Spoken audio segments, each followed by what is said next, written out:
অবশেষে কিন্তু ভাইরাল ডিম রেসিপিটা বানিয়েই ফেললাম। অনেকদিন ধরে ভাবছিলাম ডিম রেসিপিটা বানাবো, ফাইনালি বানাতে চলে আসলাম। হ্যালো এভরিওয়ান, আসসালামু আলাইকুম। আমি Mahmud Aliza, welcome back to my channel. চলে আসলাম আবার নতুন একটা ব্লগ নিয়ে। আজকে আমি সেই ভাইরাল ডিমের রেসিপিটা ট্রাই করব, তাই ভাবলাম আপনাদের সাথে একটু শেয়ার করি। তো যাই হোক, ডিমগুলোকে আমি সিদ্ধ বসে দিয়েছি। এখনো হচ্ছে আমি বাকি উপকরণগুলো অ্যাড করব। তার জন্য আমি একটা শসা নিয়েছি, একটা লেবু, পেঁয়াজ, কাঁচামরিচ, এগুলোকে আমি কেটে কুচি কুচি করে নিয়েছি। তারপর এগুলো মিক্সড করার পালা। সেজন্য আমি একটা বাটিতে এগুলো সবগুলো ঢেলে নিচ্ছি। তারপর এগুলোর সাথে আমি আরও উপকরণ অ্যাড করব, তাই প্রথমে আমি প্রাণ চাটনিটা নিয়ে নিলাম। এই চাটনিটা দিলেই কিন্তু মজাটা আসবে। আসলে আমার মনে হয় প্রাণ চাটনিটা দিলে টেস্টটা আরও বেশি বৃদ্ধি পাবে। তারপরে হচ্ছে আমি দিয়ে দিব তেঁতুল। এরপর আমি দিব সস, এখানে প্রাণ টমেটো সসটা ইউজ করছি, এটাই হচ্ছে ভালো বেশি। এরপর দিব আমি চাট মশলা। আসলে ডিম চাটের এই চাটনিটাই হচ্ছে মেন। চাটনিটা যদি ভালো করে তৈরি করা হয় তাহলে ডিমটা খেতে আরও বেশি মজা লাগবে। এখানে আমি লবণ অ্যাড করলাম, তারপরে এক পিস লেবু। এরপরে এই সব উপকরণগুলোকে মাখিয়ে নিতে হবে ভালোভাবে একটা চাটনি তৈরি করার জন্য। যত ভালোভাবে এটাকে মাখানো হবে ততই হচ্ছে এটার টেস্টটা বৃদ্ধি পাবে। আমার চাটনিটা রেডি হয়ে গেছে।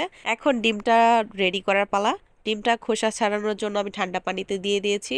এটা অনেক গরম ছিল, তাই আসলে খোসাটা ছাড়াতে পারছিলাম না। সবগুলো ডিমেরই খোসা ছাড়ানো শেষ। একটা ডিম নষ্ট হয়ে গেছে। নষ্ট বলতে খোসা ছাড়াতে গিয়ে ডিমটা একটু ছ্যাগড়া ব্যাগড়া হয়ে গেছে।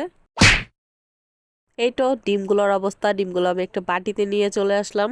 এখন চাটনির সাথে ডিমটা রেডি করব। আমি একটা ছুরির সাহায্যে ডিমটা মাঝখান দিয়ে কেটে নিচ্ছিলাম। আর মাঝখান দিয়ে ডিম কাটার পরেই কিন্তু চাটনিটা অ্যাড করতে হবে, আর কি চাটনিটা ভিতরে ভরতে হবে। আমার প্রথম যে ডিম কাটাটা ওটা ভুল ছিল, তাই মাঝখানে মশলাটা ভরার পরে হচ্ছে মশলাটা একদমই পড়ে যাচ্ছিল। এই তো মশলা ভরার পরে ডিমের অবস্থা। পরে অবশ্য আমি ডিমের মধ্যে চাটনিটা খুবই সুন্দরভাবে ভরে নিয়েছি। তারপরে হচ্ছে এটা খাবার পালা। যারা সিদ্ধ ডিম খেতে পছন্দ করেন না তারা কিন্তু এইভাবে মশলা দিয়ে ডিম খেতে পারেন। আসলেই অনেক মজা। আমার ভিডিও এডিট করতে করতে এখন আবার ডিম রেসিপিটা খেতে মন চাচ্ছে। যারা এখনো টেস্ট করেন না তারা একবার হলেও এটাকে ট্রাই করবেন। এটা আসলে অনেক টেস্ট, অনেক মজা। এভাবে আমি সবগুলা ডিম রেডি করার পরে হচ্ছে খেয়ে ফেলছি সবাই মিলে। আর এই রেসিপিটা একবার খেলে কিন্তু বারবার খেতে ইচ্ছে করবে। আমার কাছে এই ডিম রেসিপিটা অনেক বেশি মজা লাগছে।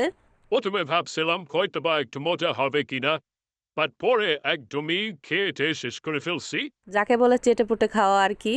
এই তো আমার আজকের মতো ভিডিওটি এই পর্যন্তই। সকালে ভালো থাকবেন, সুস্থ থাকবেন। আল্লাহ হাফেজ, দেখা হবে নেক্সট ভিডিওতে।